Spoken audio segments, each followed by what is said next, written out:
Roli luan namazi në forcimin e lidhjeve mes njeriut dhe Allahut.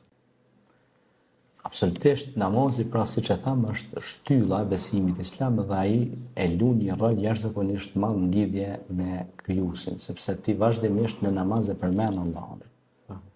E kujtuan Allahun, Allahu i kujtoi ata. E harron Allahun, Allahu i harroi ata. Shembulli atyre që përmendin Allahun me ata që nuk përmendin Allahun është si shembulli të gjallit dhe të vdekurit. Tash ai që përmend Allahun pra është i gjallë. Ai që përmend është sikur i vdekur. Pra Allahu xhashanu pastaj në shumë ajete kuranore po dhe në hadithe na tregon që vlerën e dhikrit, përmendjes Allahut. Fadhkuruni yadhkurkum washkuruni wala takfurun ya ayyuhalladhina amanu ista'inu bis-sabri was-salat. Inna Allah ma'a sabirin.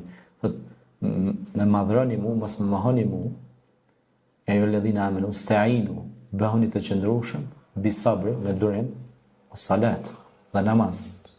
Pra ku na thot bëhoni të qëndrushëm, statik, stoik, me namaz, dhe thot që ajo është lidhja që na bashkon me krijuesin tonë, namazi.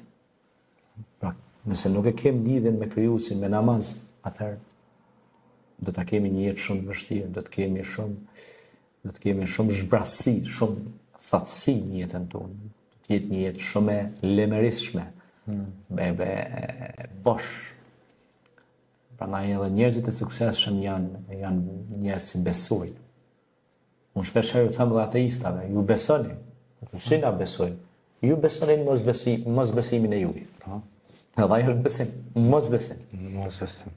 Kështu që për ta bërë në formë komike, që ata ta kuptojnë se është një gjë që ne duhet ta dimë se besimin e bën personalitetin e njeriu gjithmonë të zgjuar.